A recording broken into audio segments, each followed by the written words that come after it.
Okay, we're on with Bruce Thomson today, our my new friend from out in New Zealand, a Right.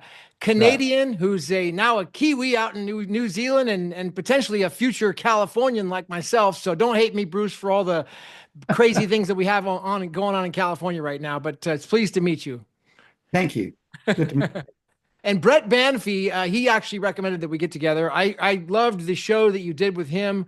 Yeah, I loved getting basically your perspective on things. And what I thought was interesting having you on was as an investor from an investor's mindset, and what your background is in investing, and what you how you ended up looking into BSV as an investor. And so yeah, could we get started a little bit more about who you are and your you. Okay. background? My background is in telecommunications. I was a telephone exchange technician and then a telephone exchange designer. Then I got into, when computers arrived, I just loved digital technology. So I got into training people in IT and consulting and that sort of thing. And then I did that for years. I was a technical writer for ages and consulting and that sort of stuff. But in about 2014, was I was awake to digital technologies, technology in general. I read an article by Peter Diamandis, who you might have heard of. He's an entrepreneur par excellence, and he wrote about Bitcoin in 2014, and it made sense to me. I liked him already. He's a very diverse entrepreneur in all kinds of dimensions. And I thought that really makes sense. And I bought a little bit of it, just a few $100s, and I thought, oh, it's a bit risky. And it promptly crashed, but I thought it's still a good idea. So I stayed with it. Fast forward a few years, and I was now reading a lot about crypto, and I believed a lot of the cryptos, the altcoins and Ethereum and so on.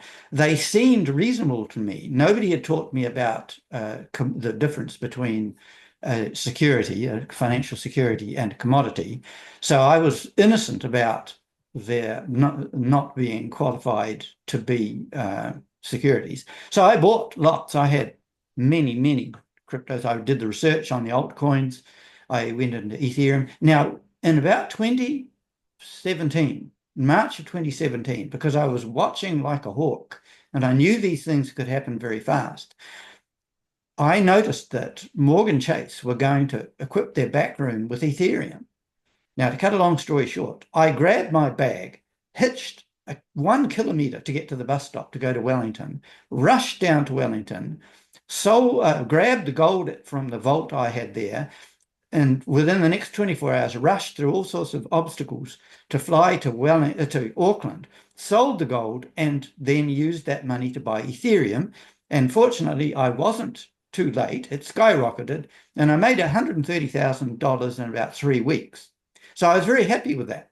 It was because I was watching, I understood the mechanics of the usefulness, as Satoshi would say, the use, the value, the functionality of it, rather than just an investment. I loved what Ethereum was trying to do, and I loved what many of the altcoins were trying to do, like transform the ease of using books, preventing scalping outside sports games, medical profession, railways, everything, just making everything easier and more convenient. I loved that. So I wasn't just investing for the money, although that was the majority motivation. I was hoping to put money into it.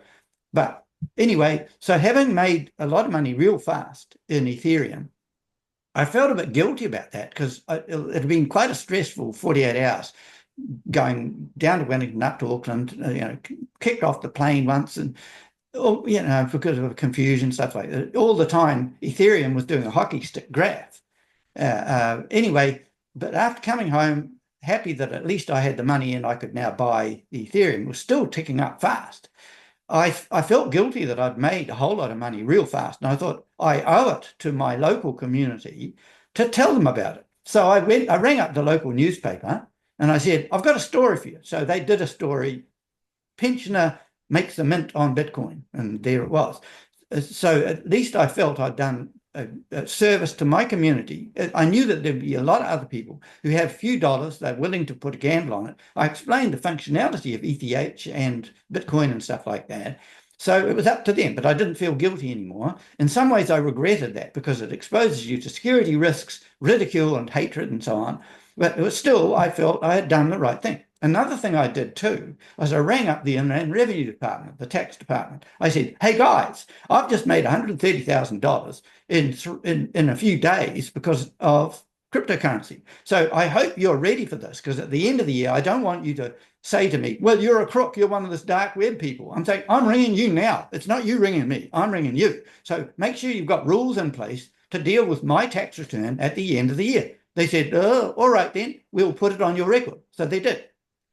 My accountant once said to me, "They love you," because a lot of people don't want the authorities, that is the representatives of the community, to have any say-so in how they spend their money or to be accountable for it. Anyway, so those are the two things I did. And from then on, it was up and down. The IRD called me a cryptocurrency investor. They said, "That's what you are." Now, I was doing other things as well. I was renovating houses and renting out my home and stuff. So I was doing various things. So that was the life that I did. Now, then I started to learn about BSV. And I was shocked to find that BSV was the only lawful commodity and the other ones were crooked. Now, they meant well. I think, although there's a lot of criticism of them that they're all crooks, I don't think they are. I think that they mean well. I think they think they're going to get away with not being a security. And a lot of them, I don't think even know what a security is, and that they conform with the definition of a security, yet they do not comply with the regulations. And therefore, because the community, the grand community, likes accountability by warranted search, then there seems to be a likelihood of doom for the non-lawful securities, including Bitcoin, Ethereum, Solana, all of them.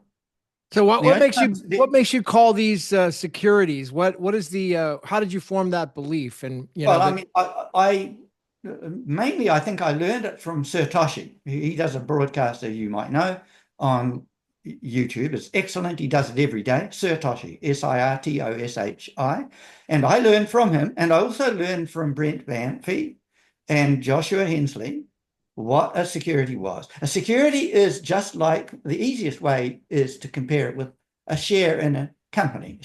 There is, you have a company that says, "I am Ajax Company. We make household cleaners, and you can have a share in our company if you pay this amount of dollars, $10 for a share in our company." So you're a participant. It is a centralized thing, and we are accountable as a company to have shares. They are called securities because they have to be secure. If we're going to give you a share in our company and take money off you for it, you spend $10,000 on shares in our company, then we're accountable to you according to the government, because the government has made laws to make sure that Ajax can't be just a bunch of crooks and disappear overnight. So a security is a security. It says, okay, we Ajax, we do monthly reports to the government. We are accountable. They can look at our books. We do a tax return. We have got reserves to cover bad times, so that if things go really bad for Ajax, we at least can cover some of your money. That's the kinds of things that I understand for security. So it's all accountable, and it's documented that Ajax gave such and such a person this many shares on this date, this time, and the value was this, and here's a receipt for the money, and we've got a stash of money to cover them if things come bad for us. So that's what a security is. A commodity is a different animal. And I just learned it. I don't know it all, but I learned that a commodity was a pure and beautiful alternative, and that it's not a shareholding. It is a thing like wheat or oil or electrical service. It's a generalized valuable thing.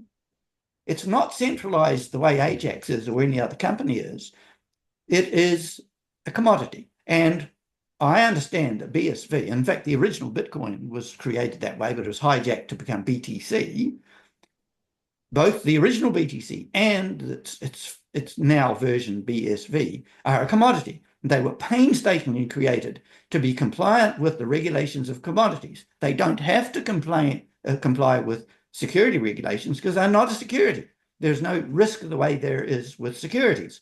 So yeah, I don't know whether I've talked too long. No long. central point of origin. right? Right. So there's a fixed protocol, a locked protocol. So you think of like wheat or gold, it's a locked protocol. It's just gold is gold. It's got its minerals that make it up. Same thing as wheat. They have it's locked. You can't add, well, we'll change gold tomorrow. No, it's locked. It is what it is. Same thing with it's got to have a locked protocol. That's a recognized valuable. The A word rec yeah, confusing. a recognized locked, valuable protocol, and it has no central point of control or origin. Right. It's just, usually it's from the ground or a natural resource Right. or just, but it's not started by somebody, not It's one it's, person, it's a recognized valuable. It's not a protocol, right? It's a Right. recognized valuable. Wheat is a recognized valuable. Oil is a recognized valuable. Electricity supply is a recognized valuable. Internet provision through a wire is a commodity. It is a recognized valuable. It's written down. We declare that thing, whatever it is, that thing is a commonly valued and valuable. That's what a commodity is.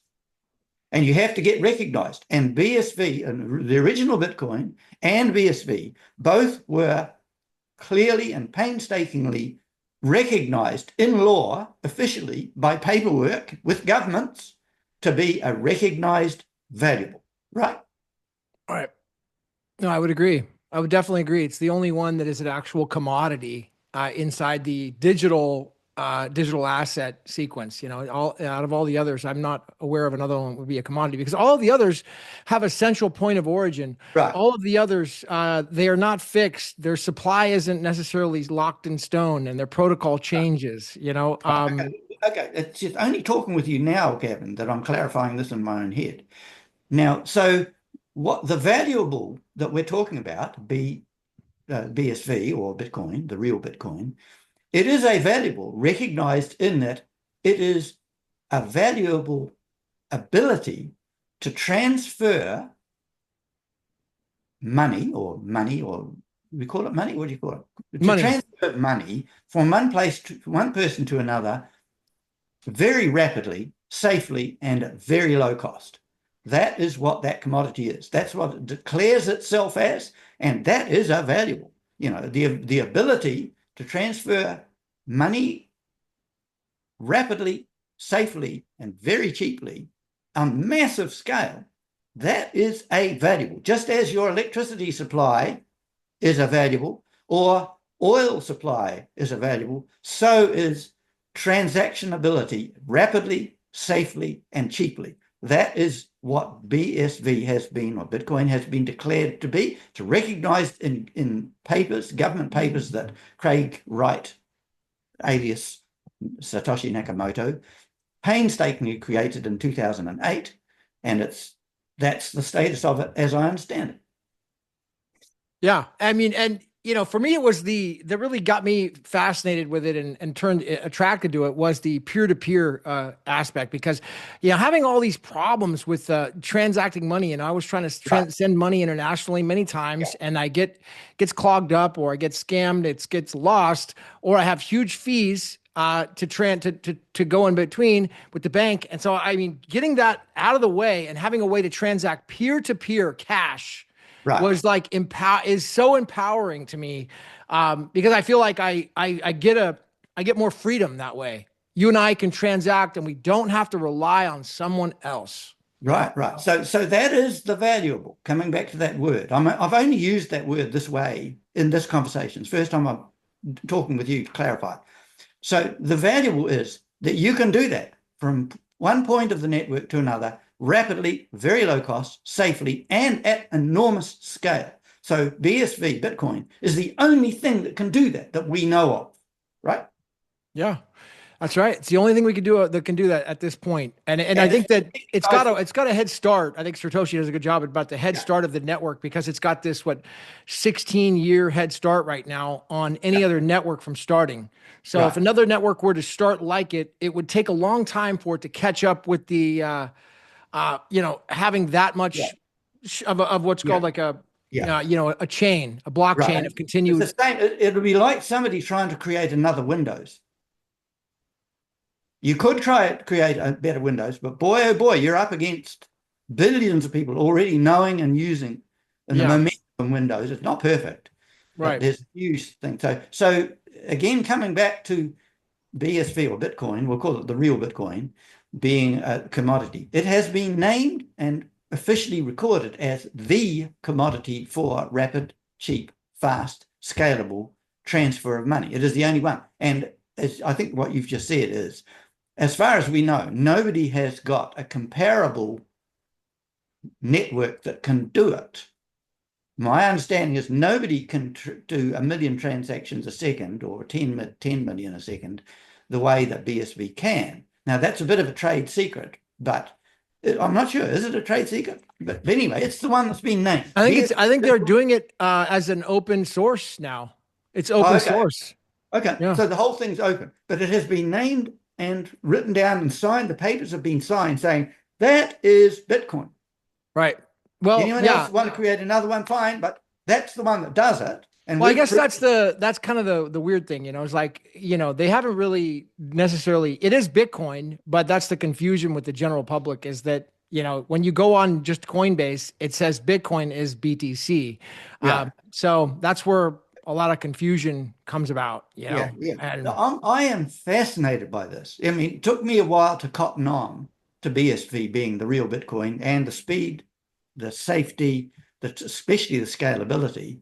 That I've often compared BSV with Cinderella cleaning up the ashes in the fireplace, all dirty and stuff, and being waiting while the ugly sisters are at the castle and she's waiting for the call, and she'll be seen as the beautiful princess. Now, it's a dramatic change. If what we think is true, and I've spent hundreds of hours now checking this out, talking to all sorts of people who agree, disagree, whatever it is, there's a lot of confusion, a lot of hatred, a lot of emotion out there. I haven't been able to fault it yet. I am awestruck at the thought of the recognition of BSV at any time now, and I'm frightened of it. I mean, the sooner the better. When we hear about governments like the US government thinking of making federal reserves out of BTC, which will crash, I think we'd better get, I hope Terra Node wakens everybody up. Elon Musk seems to possibly have realized that BSV is the real thing. Did you hear about his remark? I've heard, I did read something about that, just loosely. Now, it was kind of speculative. Now, but at the same time, Bruce, it's one of those things that it's a very dangerous topic that if Elon Musk went out and said, everyone, BSV is Bitcoin, it would shock the freaking world. It could collapse the whole financial system Yeah. in a way. So I could understand why they're very delicate with this. I don't think it could collapse the financial system. I checked that out. Okay. And I was frightened of that too. I thought, wow, $2 trillion of money is big. But to cut a long story short, even if all BTC became valueless right now and you lost $2 trillion, that is only about 3 or 4% of the total money out there. So it would cause a lot of heartbreak and people would be jumping out of windows off high rises. But I'll tell you what had happened. I think it'll be a bit of a shock to the system. It might take BSV down with it by reputation, but in the confusion. That's what I'm frightened of. I've been selling BSV lately, partly for that reason, partly to build another house. But if that does crash, if that crash does happen, it is certainly not going to cripple the world's economy. It's going to be a hiccup. It might crash BSV with it. It possibly, though, if we're lucky, someone like Musk, who's very clever, I like the guy, despite people not liking him. I think if he said, hey, I've found that we can do microtransactions the way I was hoping to, I think it's a kind of Bitcoin. That's what he said. I think it's a kind of Bitcoin. Now, if he finds out BSV is the real thing and can do what he wants, he won't waste time picking up on it. He might, I suspect that if I was him, I'd say, first of all, I've got to quietly sell my BTC to get the value out of it. Then I've got to quietly try and buy as much BSV as I can. Now, people in his position, and same thing with Michael Saylor, you're owning, billions, $60 billion, whatever it is, of BTC, and you find out that you've been misleading innocently misleading your board of directors and your shareholders, and you find out the BTC is rubbish, what are you going to do? Now, I like Michael Saylor, and I hope he doesn't jump out the window of a high rise, because that's quite possible, because he's in a possible position, and I'll tell you why. Because he can't just quietly sell $60 billion worth of BTC. He has to do that with his staff cooperating, with the permission of the board, and the media would jump on it and they'd say, what are you doing? Right. So he's in a bind there. Unless somebody clever like Musk, with the cooperation of Donald Trump, says, here is my little engineering scenario that converts BTC into BSV and nobody gets hurt. Right. Or he could just start utilizing micropayments on X, using it, and people just whatever. They find out when they find out. But what I'm saying is somehow it might be possible. I don't know. I haven't thought how, but it might be possible to do some sort of deal to stop the carnage of a crash of BTC and a rush on BSV. I mean, Elon Musk, despite what people say, seems to have a magnanimous attitude to humanity. He gets angry now and again and does stupid things sometimes, but he is caring for the people, and he's in a very good position. In the Department of Government Efficiency, he does care about people, and I wouldn't be that surprised if he found out about BSV and BTC and said, well, there is carnage here. There's going to be carnage unless we can talk to Craig Wright and say, buddy, can you allow us?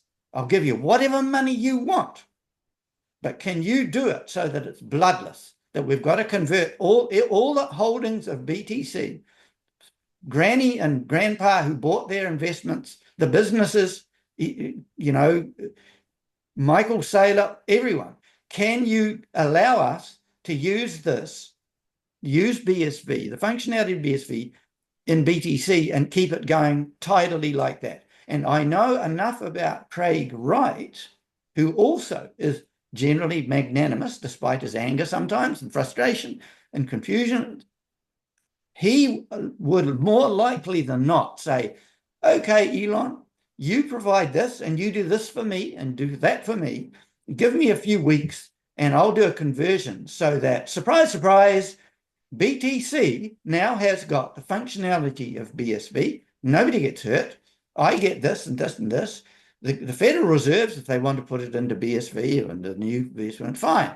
So I'm saying I don't have the details of how bloodless thing can be done, and I suspect it won't be, but I think it could be if you have good faith players like Elon Musk and Craig Wright and Michael Saylor and the public. Maybe there will not be carnage, but at the moment it looks like carnage because word will get out and there could be a scramble. You know how it is. When there's a scramble, it's every man for himself. Well, were you around when the Tulip Trust got returned to Craig Wright with the court case? Were you following it at that time when he got the Tulip Trust back and he got all the control of all the coins and then won the case? That was the Kleiman case, because that was a big moment that he then had the legal right to liquidate. And if you remember Satoshi, he talked about that. He's like, Craig, don't liquidate. He met with him. He had coffee. He's like, don't do it. It's going to be a bloodbath. Who said that? Satoshi. Hang on, but who said to Satoshi? Satoshi said that to Craig Wright when he met with him in person. That's hang on. To me, Satoshi Nakamoto is Craig Wright. Oh, I'm sorry. SIR, Satoshi. Okay. Yeah, sorry. Satoshi met with Craig Wright I think it was around right around the time the Tulip Trust got returned. They met for coffee in London somewhere, and he's like, do not liquidate. I know you want revenge, but do not do it. It's going to be a bloodbath, and they're going to target you. And then he didn't liquidate, or if he did, it was peace slowly. He's been if he's been liquidating, it's been slow. It hasn't been carnage. So. Well, were you ever concerned that he might liquidate like that? I'm fascinated to hear that Satoshi had the ear of Craig in that way. I'm fascinated. That's very good because they're both good men. They're good people. They care about the community. They care about the well-being of the world. They are angry and about corruption and stuff, but they are basically kind, good people. So I'm delighted to hear that. Yeah.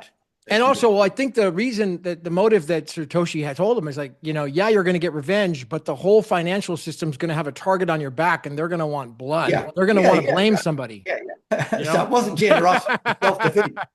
They already want to blame him and put him in jail for the Copa case, but that's just, more of their stupidity. So it's, yeah. So what are your thoughts on the Copa case? Did you follow it at all on what happened? Yeah, I They want to put Craig in jail?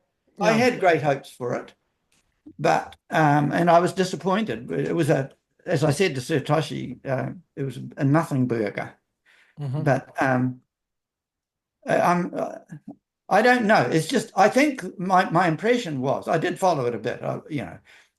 My impression was that the judge was overwhelmed by complexity in a very contentious and vitriolic discussion.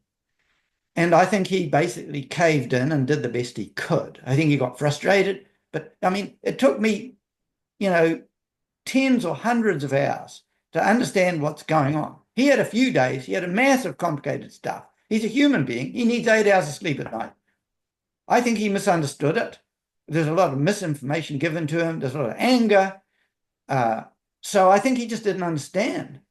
But the truth of it, I mean, I was disappointed, but I think what will happen is that the functionality of BSV will be the thing that brings the change that we're talking about, whether it be a bloodless one or a carnage.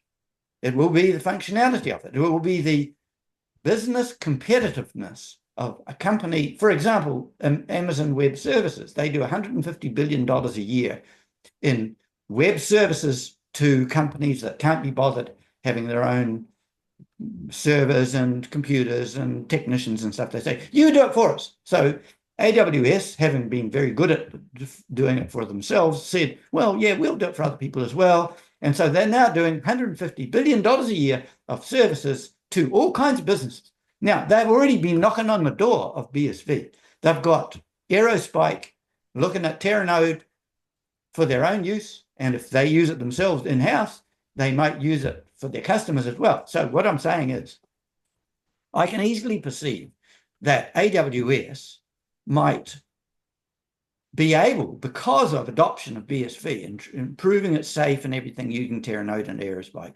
they might quietly thrash their competitors just by being so much faster and better.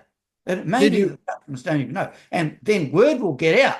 How on earth can they do that micropayment stuff, without it costing them a fortune? So, the manager's wife talks to her friend Julie in a pub, and she said, it's BSV they're using. Bruce, did you see the announcement that BSV Association partnered with World Economic Forum? I don't remember. They just announced it, I think 2 days ago. So it was fresh news. Okay. And it's they're going to have a summit in a couple weeks in Switzerland, and they're going to do it there. They announced it on their official account on X. They partnered with them. In addition, I did a video a couple weeks ago recently with a guy called Mitch, who's super savvy on technology, and he did an analysis with me of the Bank of International Settlements, what's called their they've got this not Meta, but they've got this new protocol that's coming out, and it's like a 39-page proposal using blockchain. And he did a technical analysis and reviewed it with me on this video. And he's like, I mean, everything in here lines up to Bitcoin SV. I mean, everything. And are they saying that it is BSV? They're not saying it. No, they're not saying it. They're just they're making examples like this can be done. Are they talking about even? Are they even? They're talking about using SHA-256 protocol, which is used on Bitcoin to hash the mining algorithm. It's called SHA-256. But what about IPv6 then? They don't mention IPv6 that I remember in there. The thing that would be the telltale would be, as they said, yes, it's involved with micropayments at super minuscule pricing. So I don't smell this BSV there. I just see cryptocurrency. You Yeah, know, bank. you've I got mean, I don't know. Bank of International Settlements. It was talking about using something called. I don't remember. It's an interesting read. I mean, it's something okay, that's plausible to look into. It's very, very interesting. But definitely, the World Economic Forum partnership is extremely controversial. A lot of people don't like them, but it's another huge global organization that is okay. definitely just partnered with Bitcoin Association, Oh well, okay. um, So Bitcoin Association is BSV. BSV. Yeah, Yeah, yeah, yeah. okay. That's fine. That's great. That's great Yeah, news. it's great Yeah. news. It's big news. They just partnered with them. I mean, what does that mean? Does that mean they just gave them a bunch of money to be a sponsor? I really don't know, but that's the announcement. They're partners. That's Um, very interesting. See, it's yeah. coming back to the haunting thing in my mind still is whether it's a bloodbath or it's bloodless. And I really want it to be bloodless, but I fear that it won't be. You Let know, me ask you this. Can you put on like the Michael Saylor hat and the BTC hat and yeah, give me like, let's say you were Michael Saylor, because he came into this fight later yeah, on, like around yeah, yeah, 2020, and yeah, yeah. he's seeing it much later. So give me the best point from his perspective, on that side of the argument. BTC. Why BTC? What is their position in Saylor's why it's so great? Basically, I'd say BTC is a great store of value. It may not be able to transact fast or anything, but it's a great store of value. He has said in his videos, you won't you won't sell your BTC. You will keep it and you will take loans against it. As it grows in value, you will become richer and everybody will become richer because we've got a reliable, indisputable store of value, way better than gold. It's instantly transportable. Maybe it costs you a few dollars to do that. It's not really a payment system. It's more a very reliable store of value that's transferred rapidly. You want to send some value between Wellington and Tokyo and New York instead of Now, doing tub let's van. say you're Michael Saylor, and I say, well, are there any risks, Mr. Saylor, to me investing in BTC? Should I be aware of any risks? Well, you'll have to tell me whether I'm a Michael Saylor who secretly knows about BSV or not. Let's say that he doesn't know about. I mean, how could Well, he okay, not? okay. But let's say that he Well, doesn't know about it. okay. As far as I can tell, I'm speaking as Michael Saylor. I hate doing this, but anyway, I say as far as I can tell, and my technical people can tell, I don't have a risk management section in my section like in the Big Short or Margin Call, as far as I can tell, because I looked on his website. Anyway, as far as I can tell, there is no great risk. I mean, I've held it for years now. If price is going up as the world becomes more aware of what an excellent store of value is, it can be transferred. If you want to send $1 million from London to Tokyo or New York, you can do that within a few minutes for a few dollars. Way better than money transfers that are now, and there's undeniable security of the storage of it. So that's what I might say. I'm just guessing. I'd say it's a store of energy. This is one of Michael Saylor's things. It's a store of energy. There's been huge amounts of energy to create a Bitcoin, so it has real value as a store of value. It cost us a lot in petroleum and coal and as energy, so that's really valuable. Just as gold took a lot of effort to find it and mine it, so we've got now an instantly transferable form of gold, and it can be divided down into small amounts if you want to. So it's very flexible. So it's a wonderful new thing. It's going to transform the world. We're All all going right. to be. Now, in hindsight, let's say that you're. And I'm trying to think of his name. He came to the London blockchain conference last year. He was the head 2 years ago. He's the headline speaker. He's got a shaved head. He's a famous investor. He invests in gold. His dad, Irwin Shift. Okay. Irwin Shift, not Irwin Shift, but Peter Shift. Is it Peter Shift? Yeah. Peter Schiff. Let's say you're Peter Schiff, and he's kind of been back and forth. He says Bitcoin is a scam. Remember he said that, and then Yeah. but he doesn't necessarily talk about BSV. And he's like, what's his perspective in your opinion? If you were Peter Schiff, and what is your opinion on Bitcoin if you were him? Okay. I'm going to try and be him. I've only seen him once being interviewed in CoinGeek, and I'd say, well, it's rather confusing, but it seems to have great promise. So it's a thing to watch. It's a thing to watch. Definitely a thing to watch. Is it a scam? Well, it could be a scam, but it seems to be complicated, and there's very acrimonious discussion. Some people are saying it's a fraud. Some people are saying it's the next big thing. Is it better than gold? Well, it may be, but I'm a traditional investor and I mistrust this thing. It seems to have some sort of promise, but I will not dive into it big time the way Michael Saylor has, because I'm not as confident as he is. Part of that is that I'm not an IT man, so I have not been able to look into the network architecture or understand that stuff. I don't know enough about financial instruments either to see whether the Commodity Futures Trading Commission, whether they're going to stomp on it, or the Security Exchange Commission are going to stomp on it. So we'd have to look into those things. But for right for now, I don't think I'd get into it. That's Okay, all right. So now back to you. Now, if you were back to your own point of view on the there's a lot of talk, online. People say, well, they say BSV is a scam because Craig Wright is a fraud. And this is, and they said that this court case, he wasn't Satoshi, he was lying in court. Does it matter? Does BSV's success rely on Craig Wright, in your opinion? If Craig Wright, does it rely on Craig Wright and his reputation? Well, I used to create AI in the 1990s, and the AI that I created had probabilities in it. So everything I think and do is to do with probabilities. So the credibility of Craig Wright has an influence on the probability of whether BSV is perceived as the real McCoy, the real microtransaction, safe, fast, cheap system. So if you could find I have probably put by now 100 hours in checking out whether or not Craig Wright is Satoshi Nakamoto. I've listened to both sides. I've thought it through. I've read papers. I would say that the probability that it's Craig Wright who is Satoshi Nakamoto, in my view, is 95%. That's my guess.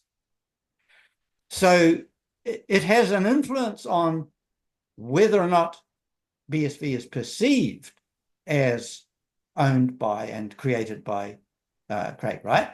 But the real McCoy, the real thing, is the functionality. Never mind what anyone thinks. It's whether I can send, as I did recently and a few months ago, send $20,000 through of BSV to London from New Zealand, and the person at the other end said, "I've got it." I said, "What?" They said, "Yeah, it's all right." 2 seconds. I clicked send, and within 2 seconds, the recipient said, "Okay, good, I've got it."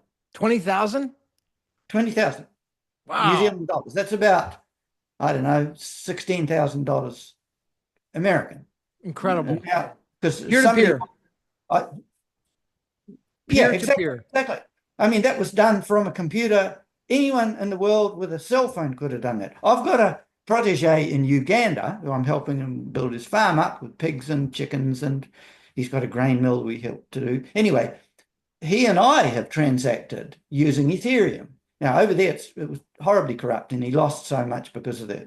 They had go-between people, and they stripped off a lot of the money. But the beauty of BSV is that it can be done within seconds. You can see it there.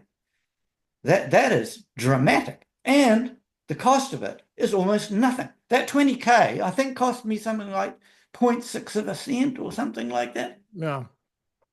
So what do you think is what do you think is missing right now for people, for it to catch on, for people to actually start either utilizing it or cause demand for Bitcoin SV? What is the missing element, as from your perspective, that's really required before it takes off? Okay. I think that there's a couple of ways it could flare up like a match. One is, for example, that Amazon Web Services or a similar company doing, $150 billion a year in service to people to help them operate their businesses, they adopt BSV, and it dramatically reduces the cost to AWS, and they can drop their price to those people. Now, that means that AWS's competitors look and say, how the hell did they do that? And the answer is, like I say, the wife of somebody in the company in bed talks to their husband and they say, it was BSV. And then she talks to somebody else and they say, aha, we've got to find out about this. So I'm saying one way that it would take off would be that the competitive advantage would be attributed truthfully to BSV. By that time, AWS is thrashing their opposition just by doing that. But the opposition can also go out and knock on your door and my door and say, have you got any Bitcoin BSV? And say, I sold all mine to go buy a house. But all right, they knock on doors and they say, how much would you sell your BSV for? Let's say that a person called Charlie has got, 200 BSV. And they knock on the door of Charlie and say, we found out that, from the wife of the pub owner that you've got some BSV and we'd love to have some because we need some for our company.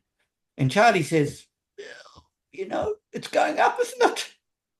And they say, yeah, we'll give you twice the value of the BSV, the current price. Charlie says, well, that's interesting. Thank you for telling me you'd pay twice, but no deal, because I know what it's going to be doing. You're not the only ones knocked on my door. People have been knocking on my door for the last week. They say, well, I'll just a minute, I'll ring my boss. Hey, Sam, he's not doing it. He won't do it. We've got to have the stuff. What are we going to do? And he says, hey, Charlie, we've got a deal. We realize you want to hang on to your BSV. How about we give you for 2 of your BSV $1 million? Charlie says, hey, Maisie, should I sell one of my BSV or 2 of my BSVs for $1 million? Yeah, okay. It becomes super valuable at that point. It's definitely a huge possibility. The utility and the demand of it. I mean, even in one of the points that I think is also overlooked here, Bruce, is that the mint coins off of the blockchain. So like when Gorilla Pool mines a block, the rewards come into the wallet address, they're mint. And then those mint coins, which would be considered virgin, they are uncorrupted. They haven't been out there on the dark web anywhere, right? Those are the coins that could be utilized, let's say, in a financial institution to fuel their transactions. And that way it's straight, clean, pure, these are pure coins.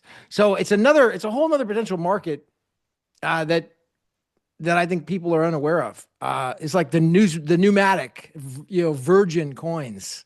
Because I've seen. Are you talking about physical, real money, ordinary? No, I'm talking about virgin Bitcoin SV. Let's say, the coins that are mined fresh off the block that have never been moved, that are sitting in that they're the rewards the miner gets, and they're sitting in that wallet, and they've never moved. Like the Genesis coins, they've never moved. They're pure. But who cares? Do you care? I don't care. But if I were a institution, okay, and I wanted to build a business, I'd want to make sure that I didn't have coins that could potentially be seized later in a court case. But the reason being, okay, but that depends on who you got them from. That's not correct. But let's say that you got them from Mount Gox, okay? Then you have this problem, and the coins are potentially, in this court case in Mount Gox, okay? So it's just it's another little wild card of where the coins come from. Okay. I think that it's interesting you say that. I'll remember what you said. But I think the main concern people might have is actually getting some BSV. Even just getting them. It might be very hard to get it. It's very hard, yeah. So I think you'll take what you can get. You probably will watch out who you get it from. But if you are buying it from, I don't know, I take your point, but I don't think people will have to have a look, but I don't think that'll be the concern. The concern will be people find that they've got their pants down. They need to run a health department of USA, and they're going to have BSV, not the crap Bitcoin BTC that they've got now, which they can't sell to anyone because it's going down. They need it. So that in looking at it, imagine if you were, let's say that you were fresh into this, like a brand new investor. You had no Yeah. crypto at all, and you're Right. evaluating everything from scratch. And you're thinking, Yeah. wow, you actually have the knowledge that you had now. You carefully Yeah. looked at this, and you looked and you saw, okay, you got BTC at what, almost 100,000, BSV at what, $60, Yeah. and you got Ethereum and these others. I mean, how would you evaluate that as a fresh investor if you had the knowledge you have now? I would have read a headline that says AWS doubles its profit and three of its competitors are going bankrupt. I thought, ooh, I'd say sounds like, and it mentions in the headline using BSV. I'd say, wow, that's important. I've got to find out about BTC. Or if I see a headline saying BTC drops to 50K in 3 weeks, that's how I'm going to learn about it. I'm going to talk to my workmates. I'm going to read stuff online. I'm going to be confused. That's what's going to happen. Unless, and it seems less likely the more I talk with you about this, it seems unless there is a humane and decent resolution of the shambles of BTC being hijacked and the $2 trillion being spent on that, I think it's more likely, I mean, margin call and The Big Short. yeah, I love those movies. I repeatedly watched them. I know Oh, you The watched. Big Short. What a great movie. I love that. Wonderful, I love wonderful. that crazy guy that was betting on the short, and everybody Yeah, hated yeah, him. yeah. Yeah. I love that guy. Me Oh my too. gosh. And that moment when the risk management, and was it the Big Short or margin call, I think, when the risk manager he stayed back late to just check a few figures, and you see his face change when he sees what those figures mean, and those bonds for real estate, and they're stacked up and risky, and he just goes chilled and sober, and he rings up his buddy, says, come over, you've got to come and look at this. They're in a pub, they're having a good time. Says, come over, you've got to see this. They come and they gather around the computer. He's saying, this is real, they say. And then you have a 3 a.m. meeting. The manager's told, he calls everyone. They dress up at 3 a.m. and they meet. He said, what are we going to do? And they say, we have to sell. Even though it's immoral, they say to survive. To survive, they have to. I feel like those are they're gonna look back when they make movies about this, and I'm gonna be in one of those movies, I guarantee it. I will tell you right now. And then when they make movies about these times that we're in, they're gonna say those guys, those crazy guys that were on that ad, they were nuts. What are they were stupid. But those Michael Saylors at the end of the day, it's like that's going to be the movies. And if you remember, the Michael Saylor was the one who popped the dot-com bubble. There's an article in the front page of, I think it was the Wall Street Journal. It says, man loses $6 billion in one day. That was the stock that popped the bubble in the 2000 dot-com. Here he is again. And I just think that history repeats itself. I mean, I don't know what I would do if I were Michael Saylor. Truly, I might just jump out the window.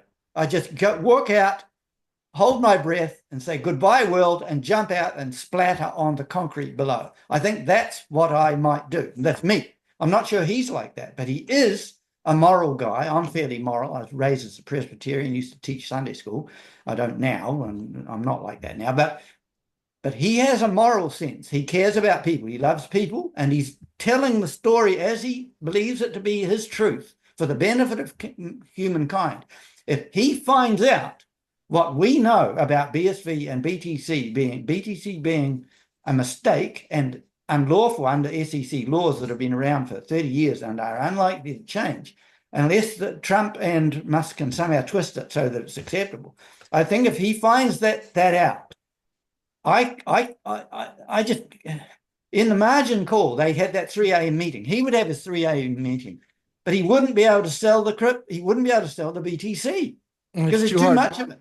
Too much to sell. It's too hard to sell. It's not liquid. It's not super liquid like that. Well, and he could lie. I don't think he would. He could do what the margin call company did. He could somehow say, we've got a bargain coming up, right? We've got a bargain coming up for BTC. We're changing to this and this temporarily, and we've got to move our BTC. So if you want to get BTC at a good, moderate, not a very cheap rate, but say 10% down, now's your chance. There's $60 billion of BTC temporarily available with this. You could sell it that way. And in the end, it would be found out that it was rubbish. Yeah. And he would be known to be a liar. Like in 2000. He So wouldn't get he'd have to get a facelift. You know, remember the movie? you have to get a facelift. Yeah. So final thoughts, Bruce, as we wind down. Oh, Any okay. final thoughts? Yeah. One thing that I'm trying to do, I gave you a guide sheet, a draft guide sheet. One thing we can do is summarize the learning of how to obtain BSV and how to transfer it and how to sell it. Now, I made a one-page guide on that. I'd like that to spread around if people want it, because if there's a sudden rapid demand for BSV, I'd like the people who are awake and early to know what to do rather than us look like idiots that we haven't taught them how to do it. There's too much confusion. We need education. So that's my last thought, I suppose. All right. And how can people find you or find more about that guide sheet? They can go to my YouTube channel, Bruce Thomson, Bruce Thomson, Thomson, and type in BTC or BSV, and you'll find they could put comments there. They could reach me there if they wanted to, and do it that way. All right. Awesome, Bruce. This is fantastic. I appreciate having you today. Okay. Thank you. Let's Good do it fun. again sometime. My new friend, Kiwi from New Zealand, and hopefully I see you when you come out here to California sometime in the future when this all peaks out. You could buy a second home out here. We have a lot in common. I checked you out in LinkedIn. All kinds of stuff, ice bath and sales, and all kinds of stuff. It just bang, bang, bang, so many things. So one day we might meet in person. All right, Bruce. Well, it's a pleasure to have you today. All right. I'll see you at the top. All right. Okay. Thank you. Bye, Gavin.